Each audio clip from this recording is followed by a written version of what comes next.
One of my favourite things in a video game is when you're given an established way of playing, but the environment or narrative changes so much throughout that when you look back at the start of the game, the only thing that's recognisable is that way of playing. The starker the contrast between the end of the game and the start of the game, the better. Just keep this in mind for later.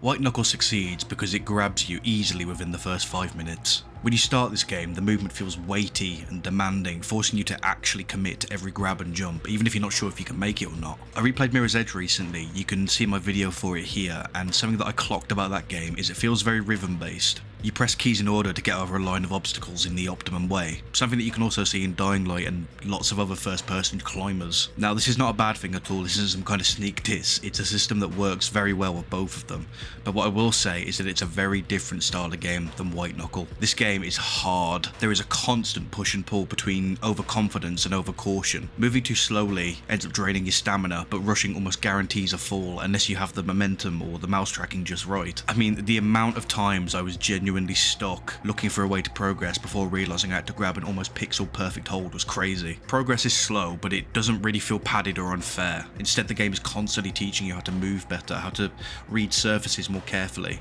and eventually you actually start to build and trust your own rhythm. Muscle memory kicks in and you can start to scale walls really comfortably. There's a real sense of flow once things start to click for you, and pulling off a difficult sequence without failing feels genuinely rewarding. When you mix this really intuitive base gameplay loop with the randomised per run perks you can get, the game really feels like it invites experimentation and is just plain old fun. I think a large part of what helps that gameplay shine is how clean and focused the environments are at the start. Players dropped into this bare bones environment with a singular objective: escape, and away you go, up what appears to be the Springfield nuclear chimney. This early environment feels really grounded. It feels like a training course that was actually built into an industrial structure. It feels very realistic. It feels like you're playing a version of Portal, where Aperture Science decided to focus all of their tests around Spider-Man.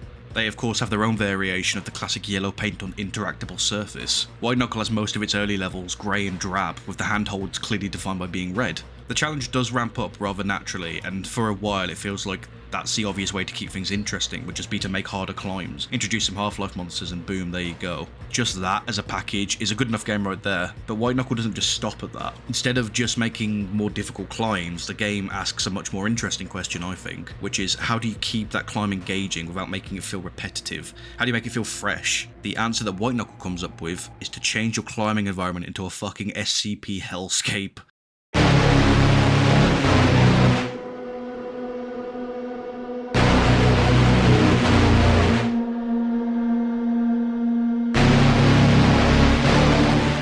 Visually and tonally, this is where White Knuckle really starts to show you what it's about. It's this incredible underworld vibe. In the pipework section, pipes twist over and through each other in ways that really feel unnatural. You almost have to spiral yourself to climb through some of them. There's a couple of levels where I actually couldn't tell which way was up or if I was on a level surface anymore. Instead of the purely vertical challenge that the game starts with, everything's starting to shift a bit horizontally now. The game changes from being just a climbing game into something actually kind of unsettling. The world feels really, really unstable and more like it's grown. In this pipework section, the pipes are constantly hissing, there's steam coming out, and you're fighting other creatures that feel really organic, and it ends up feeling like you're actually climbing through something's guts or something. The whole experience is really disorienting, but it is still very highly engaging. As you continue the game, this escalation in tone only gets more intense. Spaces grow larger and more oppressive, while at the same time becoming harder to read. Not necessarily harder to actually climb, but more pinpoint where the next threat is going to come from. You end up going from trying to avoid this slow rising pool to escaping some horrendous doom creatures. You got this thing chasing you through a rapidly darkening elevator shaft, this Mickey Mouse hand that tracks you through these claustrophobic air vents.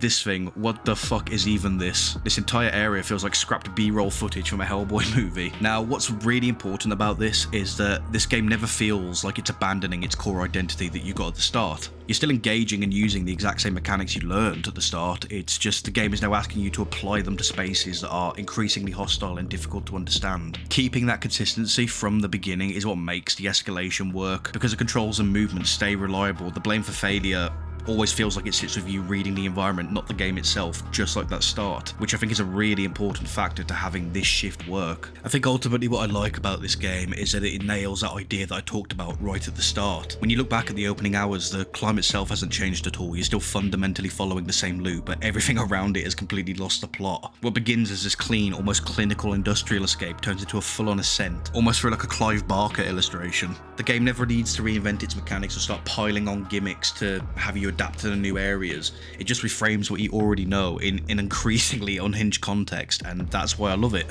The game is actually still technically in early access, with 2 of the areas not being released yet, but I'm incredibly excited to see what new ideas they bring. This is a game that is relentless with its atmosphere, but never stops being the fun, addictive game you can feel it to be from your first 5 minutes.